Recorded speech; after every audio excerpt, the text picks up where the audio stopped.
Мы продолжаем освещать самые заметные события. В студии Надежда Саханская. Здравствуйте. И вот основные темы. Исполнение гражданского долга. Жители республики сегодня принимают участие в голосовании. Теперь без трудностей в Амгинском районе возведен новый мост.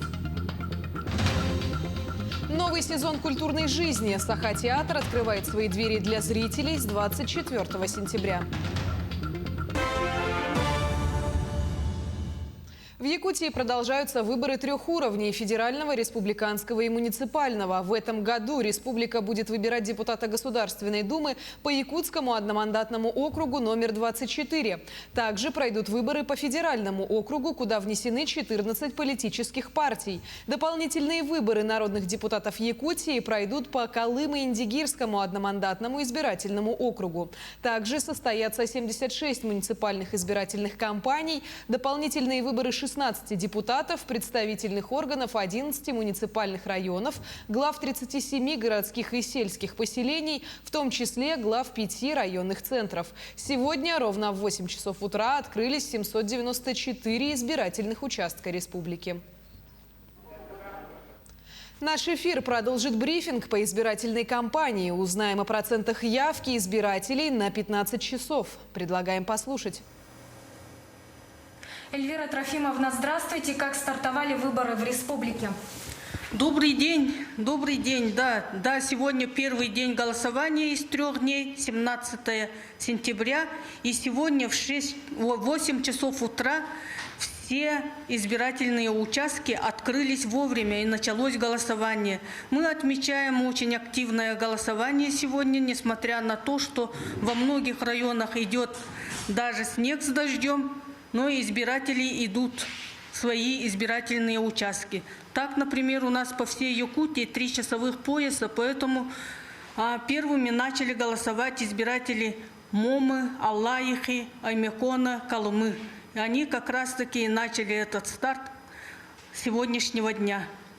Ну, как вы знаете, сегодня помимо выборов депутатов Государственной Думы 8-го созыва у нас в республике проходят еще и выборы регионального уровня в 2 одномандатных округах. Это выборы депутатов, народных депутатов Республики Саха-Якутия, также 87 муниципальных избирательных кампаний. Так, например, сегодня жители поселка Белая Гора получат 6 избирательных бюллетеней на руки.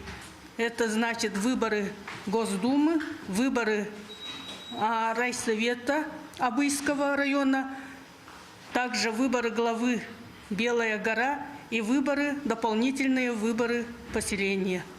Также 6 бюллетеней получат жители Ичерского. Ну, в общем, вы видите, что есть выборы разного уровня в нашей республике. Спасибо. Это был брифинг, связанный с 3-дневными выборами 2021 года. А мы продолжаем. Воспользоваться правом выбора смогут более 600 тысяч якутян. По столице и городскому округу Жатай всего начало работу 126 избирательных участков. Из них 4 в местах временного пребывания избирателей. Свой гражданский долг, приняв участие в выборах, исполнил сегодня и мэр города Якутска Евгений Григорьев. Сегодня наступают первые дни голосования. В ближайшие выходные нам предстоит сделать очень важный выбор каждому из нас. Сегодня мы не просто день выборов, сегодня мы сверяем результаты за проделанные 5 лет работы. За последние 5 лет сделано много работы. Участок с наибольшим количеством избирателей номер 779 находится в одном из густонаселенных микрорайонов столицы – 202-м.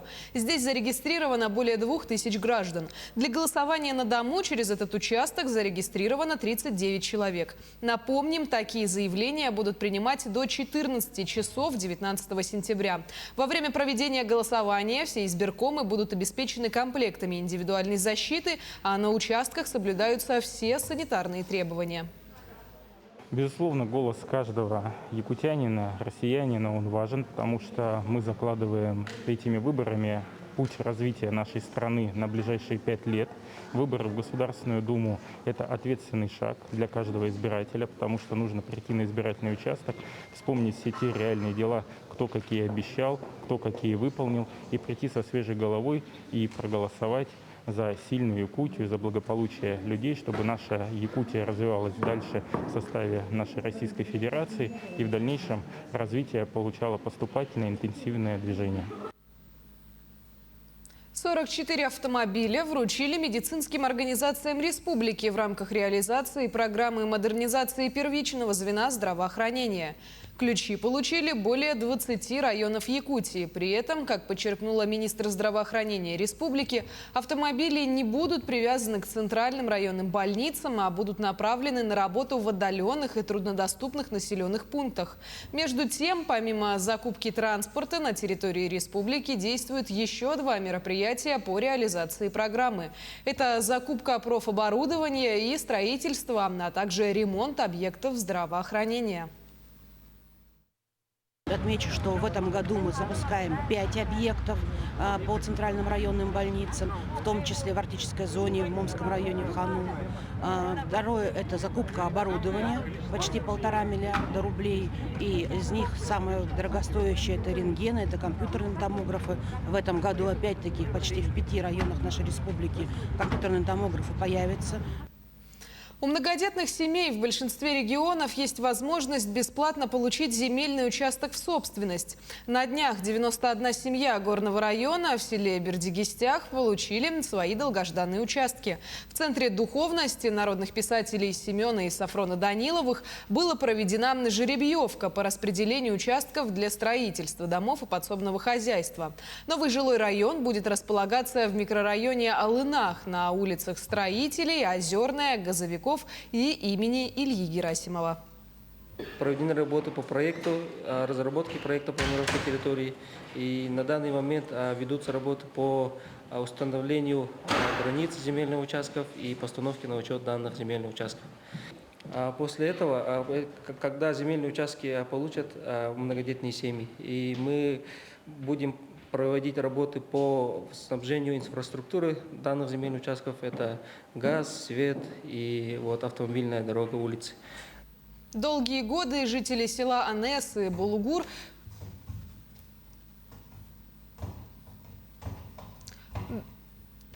испытывали трудности, так как старый мост был в аварийном состоянии. Часто река размывала мост. И, наконец, жители дождались строительства нового мостового перехода. Возведение объекта стартовало в начале лета. Всего на строительство моста было выделено более 13 миллионов рублей по субсидии из Дорожного фонда республики. Длина мостового перехода составляет 26,5 метров, грузоподъемность до 40 тонн. Также в ближайшее время на этой же муниципальной дороге ожидается установка еще 2 мостов.